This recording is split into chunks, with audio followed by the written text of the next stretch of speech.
Hello, everyone, and welcome to Merrill Talks. This is the first in a series of discussions in which we'll be delving into the world of finance and economics to help you make sense of the markets in 2023. With me is Marc Ellazidi. For those of you who are new to the channel, he is the Chief Investment Officer at Jesmond Mizzi Financial Advisors, and he's got a wealth of knowledge and experience in asset management internationally, having worked in countries like Switzerland and the UK, as well as locally. I'm going to be picking Marc's brain on everything from the state of the economy to the impact of geopolitical events on financial markets, and hopefully we can all learn something in the process. Now, I'm obliged to remind viewers that the content of this discussion is for information purposes only, and in no way constitutes any form of financial investment or professional advice. So with that bit of housekeeping out of the way, welcome, Marc. How are you doing? Hi, good afternoon. Yeah, I'm good. And you? Very well, very well. So I thought we'd start this discussion with the microchip sector, since I know it's one that you're quite fond of and also one that you and your team do a lot of research on. So we've seen many microchip companies' stocks rally in the first part of the year. But at the same time, many chip manufacturers have reported less than ideal earnings at the close of the financial year. It feels like a bit of a contradiction. What's going on? Yes, you are correct, Yannick. This statement is not only applicable to semiconductor industry, but to the equity market in general. Reality is not in line with perception these days. Since October last year, industrial productions and service have been contracting, and major countries have been reporting PMI indicators below 50, a clear indication of contradictions. But as we will see, the hype is still present in the semiconductor sectors, thanks to artificial intelligence, but it's going maybe beyond. What I'm saying here is like some investor love this rally, while the other hate it. And I think here it's an underlying debate regarding retail investors versus institutional investors. Let's have a look now on the positive momentum that we observe in the equity market. Let me introduce you the first chart. So here, as you can see, this is a well-known company, Intel, because probably if you have a desktop in your office, you know this company. So not a really nice chart, but we will discuss after that. So why we started with October 2022, like I said, the bull rally started at this date. And that's why it's good to have an illustrations, knowing that now the earnings season is nearly over. So as you can observe here, it's Intel. Now on the next slide, you will see versus one of his main competitor, which is AMD. And now if we go more into the hype, which is NVIDIA, you can see clearly the performance here. And now if I'm putting in the reference to the NASDAQ, which is the reference market, and you will see here. I mean, the chart, they speak for themselves. And presumably your interest in semiconductors and microchips is mainly linked to the widespread use these days and their importance to the global economy. Correct. Since the pandemic took place in March 2020, reshaping how we communicate and how we work are be a part of us every day.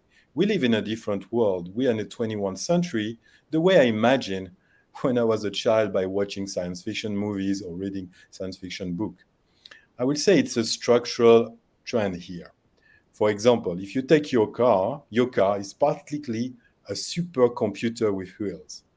And you know very well also there is an issue on the supply chain because a lot of people have been waiting for their car because of the issue of the chip here.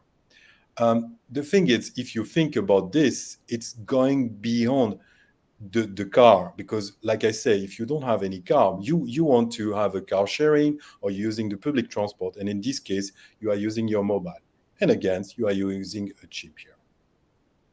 And more than ever, semiconductors are be a part of our daily life.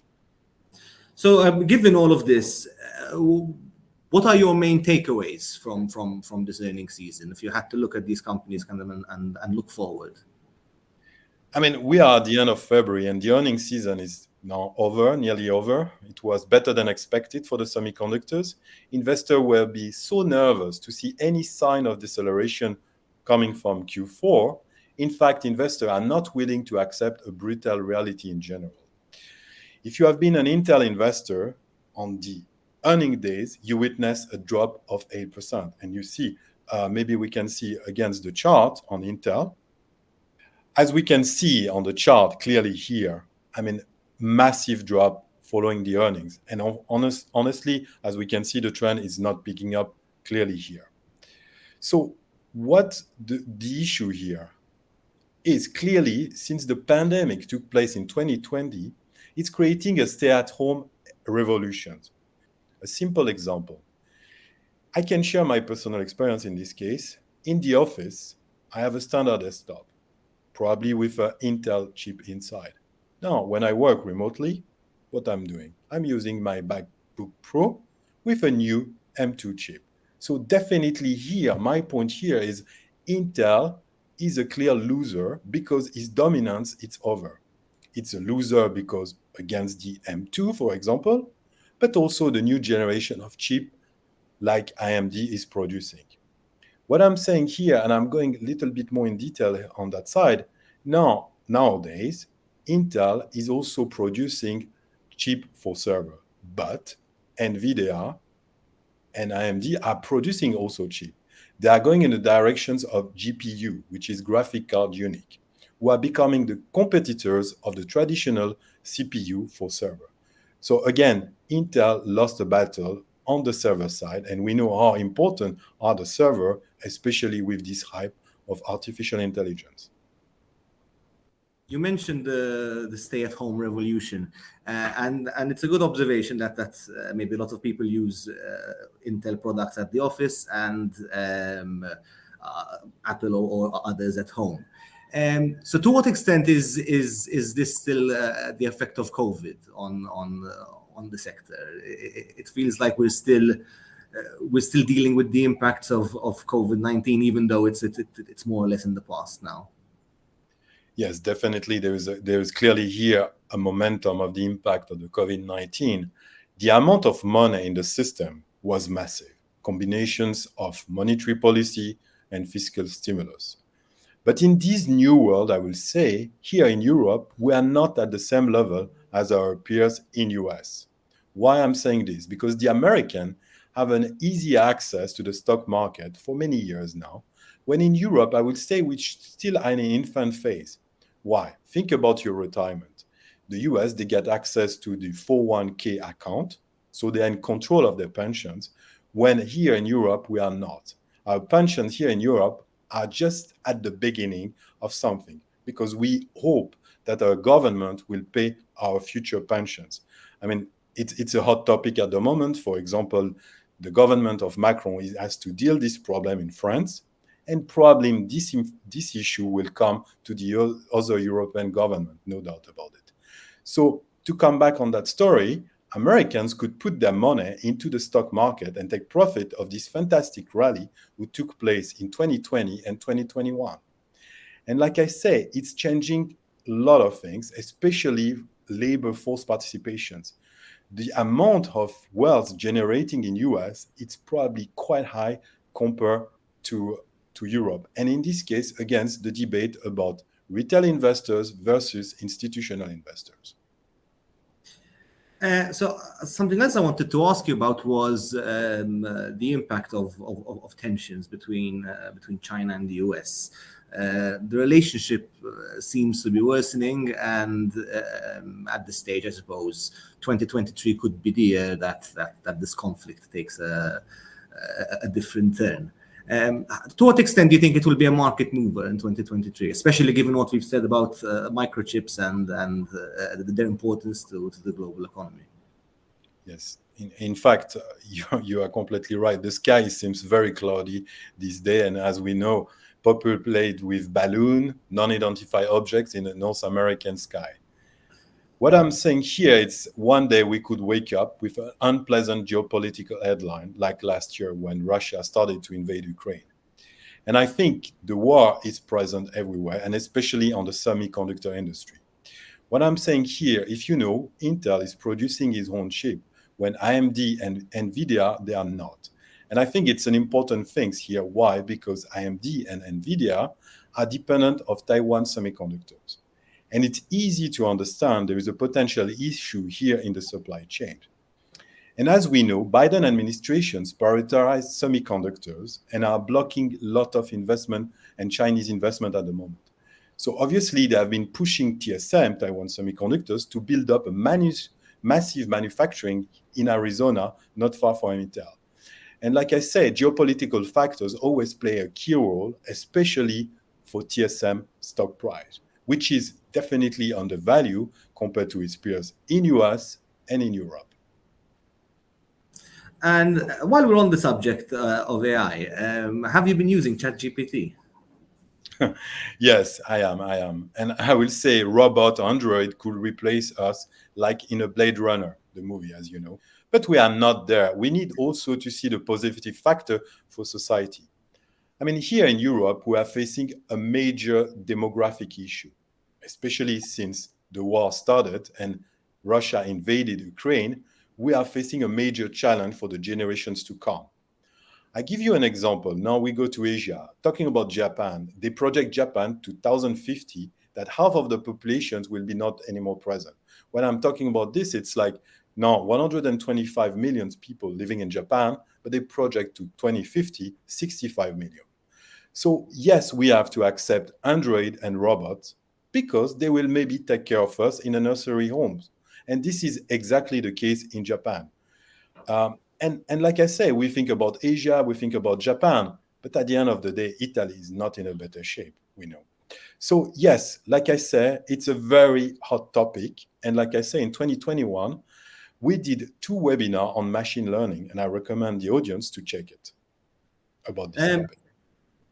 It's definitely. I mean, given the hype that we've seen, all the headlines lately, it doesn't seem like people accepting AIs and robots into their life is going to be the biggest challenge.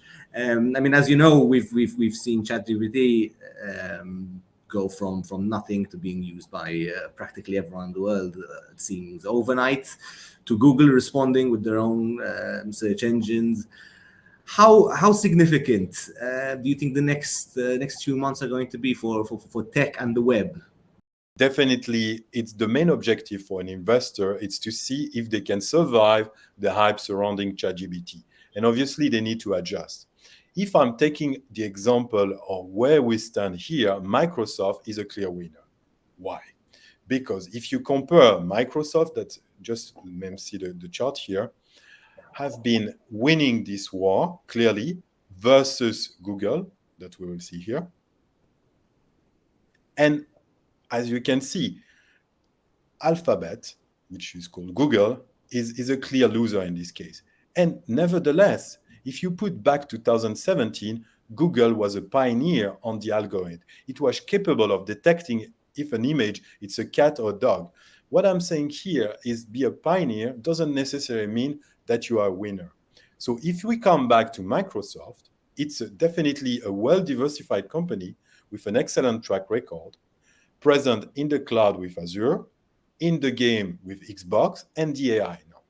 Now, what are we looking for? The first question is here, what we're looking for. This question is, what kind of risk appetite you get, or what time horizon you get here? Are you you're looking for a pure player, or you looking for something more like having a soft journey? And a soft journey, it's more with Microsoft. Maybe you should ask ChatGPT. Yes, unfortunately, this application, it's smart enough to not reply to you due to the financial advice and the questions and the legal impact for the moment.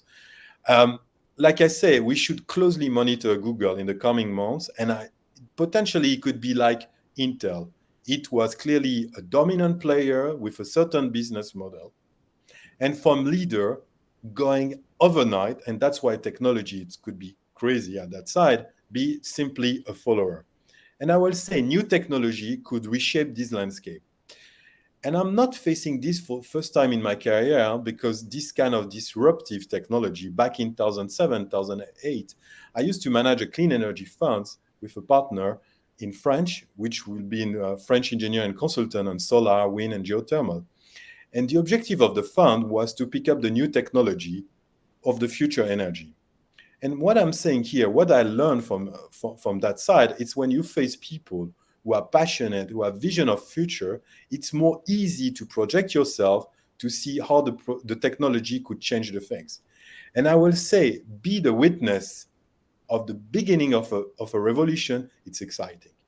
But again, you need to be capable to separate the signal from the noise. And honestly, experience can help you on that side. And if you put in place some surveillance on the technology, plus on the top of that, for example, in my case, we have a team of analysts who are working day and night in the hard way to follow what's going on and what's the evolution here.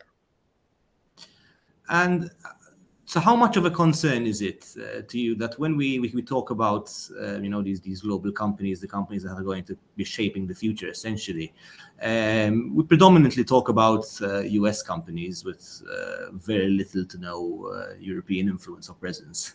Is it something that worries you? Yes, for sure. There is no European Google or Microsoft. I think here the problem in Europe, the landscape is highly fragmented. Innovations remain at the country level. Even Europe is planning to inject some money similar to US. For example, if you name two companies, you have, for example, Infineon, which is more in the north of Europe, which is based in Germany, and in the south you have ST Microelectronic. So again, we have a lot of competitions and no cohesion here. And why I'm saying this, because I'm wondering how will be the future in Europe in the way, for example, suddenly Germany have been increasing its military budget after years not spending any money on it. What I'm saying here is how to become a superpower without putting money in the army. I'm saying this, why? Why the influence here? Because we are in the middle of the Ukrainian war between Russia and Ukraine, who's reshaping the zone of influence between France and Germany. And I see they don't have so many common interests like they used to have in the golden years, I will say. We are probably touching the limit of a model who's coming from the Second World War. And like I say, Europe is a world well acclaimed for its standard, for its quality of life, but we can feel a little bit small between these two superpowers like US and China. I suppose the war and the current geopolitical tensions, I guess if there's a silver lining from them, it's that, for example, with respect to Europe, Europeans feel more European than they've done in the past. I was reading recently how Eurobarometer surveys show that the rate of Europeans that feel that the EU was good for the country is at an all-time high. No doubt fueled by fears of a potential conflict arriving at Europe again. And I mention it because in a sense it feels like European citizens at least have over the last year given a lot more thought to European territory, how Europe responds, what Europe is doing in relation to all of these other superpowers and actors. So maybe hopefully that will give us some momentum and who knows, maybe be the foundation for Europe to start thinking more like a bloc than just a collection of countries. No, it's been a very interesting discussion, especially when it comes to AI and microchips. I kind of agree with you when it comes to AI about how hype normally precedes maybe the actual revolution, in the sense that when we get a taste of it, we get very excited. But I guess there is a long way to go for it to be actually implemented on a very large scale. I mean, from what we've said, we could be, as you said, wake up to very bad headlines coming from Taiwan or the region, and I guess find ourselves discussing a global shortage of microchips rather than the AI, which obviously requires so much computing power to operate. So I mean, I suppose that's mainly it from us. I'm not sure if you have anything else to add. No, I think you summarized quite in a proper way. I think in Europe we need a common enemy, and maybe we can fight behind this common enemy. And definitely on that side, we need to really be proactive, especially on the innovation and tech. And I will say here the message of ChatGPT, it could be a challenge, but what I'm saying, especially in our work, we need to be agile and be capable to adjust. And like I say, having a common goal and going always beyond the hype. And like we say, be capable to separate the noise and the signals to get more visibility and to be capable to navigate 2020, 2023 in a better way. Because the volatility is probably here to stay. And because of these factors, we need to be cautious, be very tactical, even without ignoring our strategic view.